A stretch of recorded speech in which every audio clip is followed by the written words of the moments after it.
Hello everyone, welcome to the commerce achiever platform. ये particular session जो student UPSC commerce option की preparation कर रहे हैं और एक बिगनर स्टूडेंट है, बिगनर स्ट्रैटेजी क्या उन्हें ऑप्ट करनी चाहिए, उस मैटर में हम आज डिस्कस करेंगे।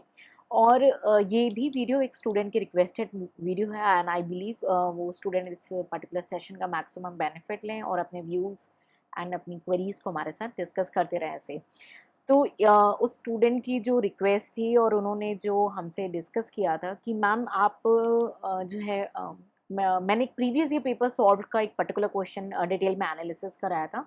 मेरी कोशिश ये थी उस एनालिसिस के साथ कि मैं आपकी ये हेल्प कर सकूं कि एग्जामिनेशन हॉल में सोचना कैसे है, आंसर को स्टार्ट कैसे करना है और उसे कैसे आपको फ्रेम करना है। लेकिन स्टूडेंट की जो क्वेरी मेरे पास आई थी वो ये थी कि ma'am please make the video for beginners as a student strategy and I'm confused ma'am which topics I should start with, please suggest. So I believe ये आपको जो है ये इन स्टूडेंट की रिक्वेस्ट के बाद मैंने कुछ थोड़ा सा टाइम दिया ताकि मैं रिसर्च एंड एनालिसिस करूं और तब आपके पास एक बेस्ट आउटकम लेकर के आऊं। तो इस सेशन को मैं दो पार्ट में डिवाइड करने वाली हूँ। फर्स्ट वो जो वर्किंग प्रोफेशनल है और काम के साथ साथ इस जर्नी को कंटिन्यू करेंगे, और दूसरे वो स्टूडेंट हैं जो कम्प्लीटली अभी अपने यूपीएससी की तैयारी पे बैठ चुके हैं या स्टार्ट करने जा रहे हैं। तो कॉमर्स ऑप्शनल हो या यूपीएससी का जो ऑप्शनल है, आपको कैसे स्टार्ट करना है, एक बिगनर को क्या सोचना है। भाई सबसे पहले सिलेबस, चाहे आप वर्किंग हैं या नॉन वर्किंग है, आपको सिलेबस देखना है। अब सिलेबस आपके सामने है, ऑब्वियसली आपको मटेरियल तो चाहिए, पढ़ोगे कहाँ से, कितना गूगल कर लोगे, कोई लिमिट नहीं है ना। गूगल से आपका टाइम वेस्ट होगा, हर बार खोला और यूट्यूब और गूगल खोला, आपने सर्च किया topic, it takes you time और आपका टाइम बहुत ज़्यादा इंपॉर्टेंट है। तो आपने एक क्वालिटी मटेरियल ले लिया, ठीक है। मटेरियल आपने ले लिया, उसके बाद आपके पास आई बिलीव अगर चलिए आपने marathon of UPSC commerce optional material लिया है तो वहाँ पे आपको सिलेबस गिवन है, ठीक है। अब स्टार्ट कैसे करेंगे उस सिलेबस को एनालिसिस के बाद, तो हम कौन सा सब्जेक्ट पहले उठाना है, क्या करना चाहिए, नहीं समझ में आता। तो मैं ये मान करके चल रही हूँ कि आप एक नॉन वर्किंग प्रोफेशनल है। अब नॉन वर्किंग प्रोफेशनल में भी हम दो क्राइटेरिया लेकर के चलेंगे। एक वो कि आपकी इंडिविजुअल स्ट्रेंथ और वीक एरियाज हैं। फॉर एग्जाम्पल कि 4-5 सब्जेक्ट ऐसे हैं जो आपकी स्ट्रेंथ है, 4-5 सब्जेक्ट ऐसे हैं जो आपकी वीकनेस है या उतने ज़्यादा स्ट्रॉन्ग नहीं है as compare to other 5 subjects, ठीक है। तो कैसे करोगे, आपको एक आपका स्ट्रॉन्ग सब्जेक्ट उठाना है, साइमल्टेनियसली एक वीक सब्जेक्ट यानी जिस पे थोड़ा बहुत भी अच्छे से कमांड हो, एक वो सब्जेक्ट उठाएंगे और फिर दूसरा सब्जेक्ट जो है अदर जो नहीं कमांड है वो उठाएंगे और इन दोनों को साइमल्टेनियसली कवर अप करेंगे। मॉर्निंग और इवनिंग में कवर अप करेंगे, 2 आवर्स मॉर्निंग 2 आवर्स इवनिंग, क्योंकि आई बिलीव आप प्रीलिम्स और जीएस की प्रिपरेशन भी साथ में कर रहे हैं। ये सेशन उनके लिए नहीं है जो एक बार में कॉमर्स ऑप्शनल करके सेट असाइड करना चाहते हैं, ये उनके लिए मैं आज सपोर्ट बता रही हूँ कि अगर आप साइमल्टेनियसली प्रिपरेशन कर रहे हो, अगर आप ऐसे स्टूडेंट हो जो सेट असाइड करने वाली प्लानिंग करना चाहते हो, तो आप कमेंट सेक्शन में पूछो, मैं देखती हूँ कितने स्टूडेंट हैं, then will come up with that planning also, ठीक है। तो आपने क्या किया, आपने जो है कॉमर्स ऑप्शनल का जो है एक स्ट्रॉन्ग सब्जेक्ट लिया, एक वीक सब्जेक्ट लिया। एक तो स्ट्रैटेजी ये हो सकती है कि आपने दो सब्जेक्ट उठाए, एक स्ट्रॉन्ग एक वीक, दोनों को साइमल्टेनियसली करा है। 2 घंटे सुबह पढ़ने, 2 घंटे शाम को पढ़ना है। कोई टाइम अपने हिसाब से फिक्स कर लेना जो आपकी रूटीन को, आपके टाइम को आपको सूट करता हो, ठीक है। कोई ये बोलता है ना लेट नाइट नहीं पढ़ा करो या सुबह अर्ली मॉर्निंग पढ़ने से भाई माइंड में, ऐसा कुछ नहीं है। जो आपको सूट कर रहा है, जो आपको कंफर्टेबल है, आपको वही करना है। दूसरे को कॉपी पेस्ट नहीं करना है, क्योंकि हर एक स्टूडेंट इंडिविजुअली यूनिक है। सबके अपने ट्रेड्स, अपने खुद के कैरेक्टरिस्टिक्स है। क्या आपकी नोज किसी और से मैच होती है? अगर मैच हो गई तो बाकी सारे ट्रेड्स भी तो चेक करने हैं ना। तो सेम विद दी स्टडीज, खूब फ्लेक्सिबल रखना है, खूब काम रखना है, और जब पढ़ना है तो 100% एनर्जी आपकी अंडरस्टैंडिंग पे होनी चाहिए कॉन्सेप्ट के, ठीक है। तो आपने क्या किया कि या तो आपने स्ट्रेंथ और वीक बेसिस पे अपने दो पार्ट्स में सब्जेक्ट्स को डिवाइड कर ली, या सेकेंड स्ट्रैटेजी ली। सेकेंड स्ट्रैटेजी क्या, पेपर 1 एंड पेपर 2, या तीसरी स्ट्रैटेजी हो गई एक न्यूमेरिकल पेपर, एक थ्योरी पेपर, ठीक है। ऐसे आप अपनी जो है स्टडी को स्टार्ट, अब आपने सब्जेक्ट सेलेक्ट कर लिया। आई बिलीव आपने 3 ऑप्शंस मैंने आपको दिए, एक स्ट्रेंथ और वीक सब्जेक्ट, एक पेपर 1, एक पेपर 2 सब्जेक्ट, या आपका एक थ्योरी एक न्यूमेरिकल। ऐसे 3 में से कोई भी कॉम्बिनेशन, देखिए हर स्टूडेंट इंडिविजुअली सबकी स्ट्रेंथ एंड वीक एरियाज आती हैं। इसीलिए हम जब क्लास फ्रेम करते हैं किसी भी स्टूडेंट के लिए या टेस्ट सीरीज फ्रेम करते हैं, तो हम उनसे पूछते हैं आप अपनी फॉर्म में स्ट्रेंथ एंड वीक एरियाज हमें बताएं। क्यों? क्योंकि सबकी लाइफ में डिफरेंट डिफरेंट जो है क्राइटेरियाज है। किसी का, अब एक स्टूडेंट थे हमारे पास जिनका हिस्ट्री बहुत वीक था, मैं कॉमर्स ऑप्शनल में और इकोनॉमिक्स में उन्हें गाइड किया, बार बार मेरे से हिस्ट्री में, भाई मेरे को हिस्ट्री नहीं पता, आप मेरे से हिस्ट्री में क्यों बात करें। वो उनकी वीक एरिया थी। वीक एरिया आपको क्या है, उसको भी बैलेंस करके चलना है, तभी तो आप एग्जाम निकाल पाओगे। आपको पोस्ट चाहिए, उस पोस्ट कैसे मिलेगी भाई, इंटरव्यू में अच्छा किया। इंटरव्यू तक कैसे पहुंचोगे, मेंस अच्छा करना है, मेंस में ऑप्शनल से रैंक लानी है ताकि कम समय दें ऑप्शनल पे और बाकी में इक्वलाइज कर दें। और मेंस में कब बैठोगे, जब प्रीलिम्स करोगे ना। सबको साथ में लेके चलना है, एक को ये नहीं बोलना तुम बाद में आना मैं देख लूंगा, तो वो आपको देख लेंगे, ऐसा नहीं करना है। ठीक है, तो मैंने आपको 3 वे में डिसाइड किया कि आपको अपना बेस्ट पॉसिबल कॉम्बिनेशन चूज करना है। 2 घंटे सुबह या शाम, जो भी आपको टाइम सूट करिए वो फिक्स रखेंगे एटलीस्ट फॉर 30 डेज। पहला 21 डेज या फिर 30 डेज, फिर आप उसको फिर से रीशफल कर सकते हैं।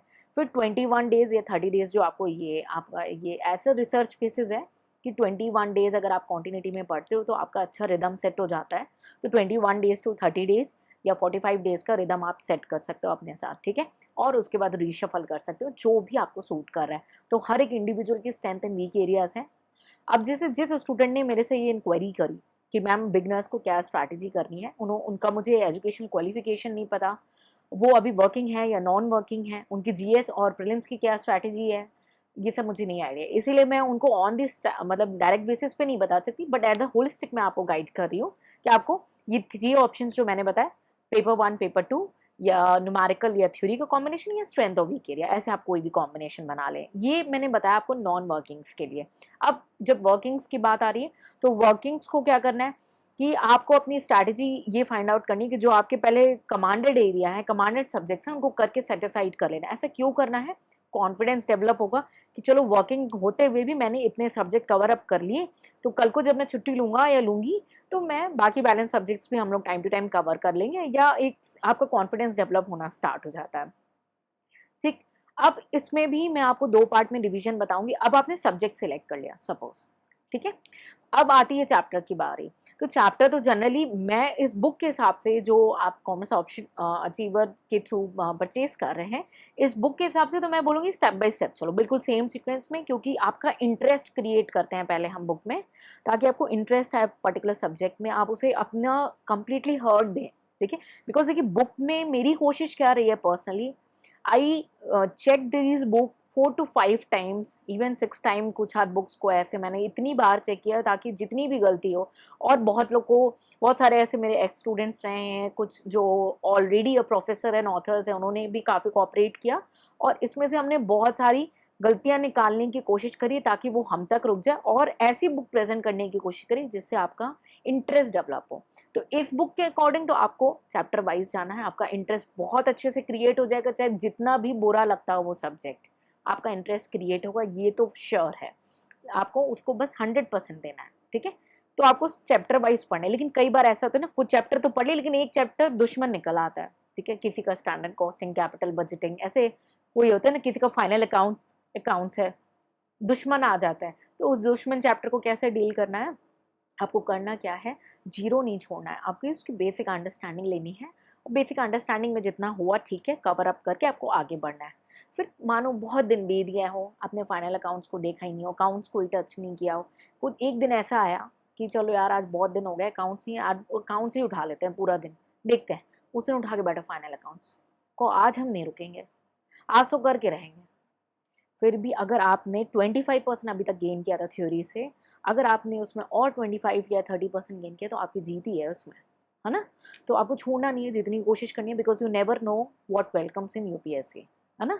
तो बिगनर की स्ट्रैटेजी मैंने आपको बता दी, आपको बुक्स कैसे उठानी है, अपने स्ट्रेंथ वीक एरियाज, अपने वर्किंग है, आप नॉन वर्किंग है, आप ग्रेजुएट और मास्टर्स हैं या कोई प्रोफेसर हैं, या लाइक लॉयर्स हो गए, चार्टर्ड अकाउंटेंट्स हो गए, हमारे पास बहुत सारे ऐसे आते हैं जो ऑलरेडी ऑफिसर्स हैं, आईआरएस ऑफिसर्स हैं या स्टेट ऑफिसर्स हैं, और उन्होंने यूपीएससी की फिर से तैयारी करनी है। आप जिस भी कैटेगरी में हैं, आपको क्या करना है, आपको ये सेम स्ट्रैटेजी फॉलो करनी है, आपकी इंडिविजुअल स्ट्रेंथ एंड वीकनेस के बेसिस पे। देखिए, क्योंकि आप अगर कोई एक पर्सन ऐसे ले आओ जिससे आपके 100 बैलेंस टू बैलेंस फीचर्स मिलते हो, ऐसा पॉसिबल नहीं है, कुछ तो नॉमिनल चेंजेस होंगे, है ना। तो इसका मतलब हमें ये सीखना चाहिए कि हर एक आपका अपना ओन फ्रेमवर्क होना चाहिए, अपनी स्ट्रैटेजीज होनी चाहिए, अपने इंडिविजुअल सर्कमस्टेंसेस की वजह से। और यही वजह है कि हम हर एक इंडिविजुअल से उनकी स्ट्रेंथ एंड वीक एरियाज पूछते हैं, उसके बाद ही हम फ्रेम करते हैं कि आपको कैसे आपकी जो है रोड मैप प्रिपरेशन होनी चाहिए, ठीक है। सो आई बिलीव आपको एक बिगनर का ये आइडिया लग गया कि सिलेबस पढ़ा हो, आपने बुक सिलेक्ट कर ली, आपने चैप्टर सेलेक्ट कर लिया और आप पढ़ने लगे। अब हो सकता है रोड से इधर उधर हो जाए, पतली बगल में कोई ऐसी बहुत ग्रीनरी गली नज़र आ रही हो, सोचे चलो वहाँ पे चल के ऑक्सीजन लेकर के आते हैं। तो ट्रैक पे रहने के लिए क्या करोगे? ट्रैक पे रहने के लिए प्रीवियस ईयर पेपर का हर एक सब्जेक्ट का ईयर वाइज करवाया हुआ है, तो 2 या 3 चैप्टर कवर अप कर लो, वहाँ से चेक कर लो और माइंड में माइंड ट्री बना लो कि भाई मैं कर पा रहा हूँ या कर पा रही हूँ, ये पर्टिकुलर क्वेश्चन है इसके अंदर मैं क्या लिख सकता हूँ या लिख सकती हूँ, ऐसा आपने माइंड ट्री, ताकि वो जो ग्रीनरी वाली ऑक्सीजन वाली लेन है वो आपको डाइवर्ट ना कर दे, पता चले एंड में जाके कैक्टस है ना। ये काम नहीं करना है। ट्रैक पर आने के लिए you have to refer to the your previous year paper और एनालिसिस जो सब्जेक्ट वाइज चैप्टर वाइज आपके यूपीएससी कॉमर्स ऑप्शनल की प्लेलिस्ट पे शेयर है। सो आई बिलीव मैंने एक आपको ब्रीफ आइडिया दे दिया कि जो है हम कैसे कंडक्ट करने हैं। अगर आप एक बिगिनर हैं तो आपको अपनी कैसी स्ट्रैटेजी फ्रेम करनी है। अब मैं आपको फिर से बता दूं, हर कोई क्वालिफाई कर सकता है इस एग्ज़ाम को। आप सब मेहनत कर रहे हैं, आप चाहे ग्रेजुएट हो, मास्टर्स हो या कोई प्रोफेसर या प्रोफेशनल हो या ऑलरेडी एक रेपुटेड पोस्ट में एक स्टेट ऑफिसर्स हो या कोई भी आप ऑलरेडी अचीवमेंट्स गेन किए हों, आप सब अचीव कर सकते हैं। सब बराबर है। ग्रेजुएट वाले ये नहीं सोचे कि हम नहीं कर सकते, या प्रोफेसर या वर्किंग प्रोफेशनल ये नहीं सोचे कि हम नहीं कवर अप कर सकते। हमें सिर्फ थोड़ा सा अपने आप को डिसिप्लिन रखना है और राइट डायरेक्शन में चलते रहना। ऐसा नहीं कि रोड मैप ही नहीं पता है और बस चलते जा रहे हैं चलते जा रहे हैं, ठीक है। सो राइट स्ट्रैटेजी के साथ आपको बढ़ना है और आप सब अचीव कर सकते हैं। और बिगनर्स का एक ब्रीफ आइडिया मैंने आपको दे दिया।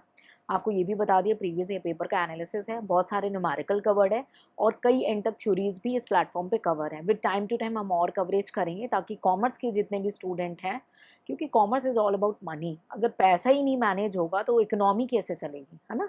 तो मेरी कोशिश है कि जितना कंटेंट मेरे पास है मैं आपको वो शेयर कर सकूँ ताकि आप उसे लर्न करें और उसे कैरी फॉरवर्ड करने में मेरी मदद करें, ठीक है। So I believe I help you to give a brief outline map. एक और स्टूडेंट की रिक्वेस्ट थी कि मैम हमें एक मार्किंग चाहिए सब्जेक्ट वाइज कि किस में कितने मार्क्स का आता है। तो इस पे करेंटली मैं वर्क कर रही हूँ ताकि मैं आपको जो इन्फॉर्मेशन दूँ वो राइट इन्फॉर्मेशन दूँ, वेग नहीं दूँ। आप देखो तो खुद ही कॉन्फिडेंस आ जाए कि हाँ सही बात है, इसमें से तो इतने क्वेश्चन ही आ रहे हैं। ऐसे नहीं वर्बली मैंने आपको बोल दिया कि इस पर्टिकुलर सब्जेक्ट है, टैक्स है तो उसमें 40 मार्क्स का आ रहा है, अकाउंट्स है तो उसमें 30 मार्क्स का आ रहा है। वेग नहीं, मैं विद प्रूफ अटैचमेंट के साथ आपको वो करवाना चाहती हूँ। तो सून मैं ये भी एनालिसिस लेकर के आऊँगी कि किस सब्जेक्ट से कितने मार्क्स का आता है, किस टाइप के क्वेश्चंस आते हैं, ठीक है। लेकिन उसके लिए आपको हमारे साथ रहना पड़ेगा। ऑनलाइन में रहने के बाद मैं बार बार बोलती हूँ कि मैं आप लोग को देख नहीं सकती, लेकिन मुझे इससे आइडिया नहीं लगता कि ये सेशन आपको हेल्प कर रहे हैं या नहीं कर रहे हैं। तो 2 वे कम्युनिकेशन रखेंगे, ये आपसे रिक्वेस्ट है। अब आप कैसे कम्युनिकेट कर सकते हो? आप कम्युनिकेट कर सकते हैं, या तो आपको अगर हेल्पफुल हुआ है ये वीडियो तो आप लाइक कर सकते हैं या आप कमेंट सेक्शन में कम्युनिकेट कर सकते हैं। और कोई मोड नहीं है कम्युनिकेशन का आपकी तरफ से, लेकिन ये दोनों कम्युनिकेशन से मुझे हेल्प मिलेगा कि आपको ये सेशंस जो है हेल्पफुल रह रहे हैं, क्योंकि फेस टू फेस में तो facial expression, body movement and gesture से आइडिया लग जाता है कि किसको कितना क्लियर हो रहा है और कितना डाउटफुल है, ठीक है। So I believe I help you. Still अगर कोई भी डाउट है, जैसे उन स्टूडेंट ने पूछा तो आज हम ये रोड मैप लेकर करके आ गए, आपके मन में कोई डाउट या कोई क्वेरी या डिलेमा है, आप उसे कमेंट सेक्शन में पूछें। Give me some time, I am definitely help you. Take care, bye bye and जय हिंद।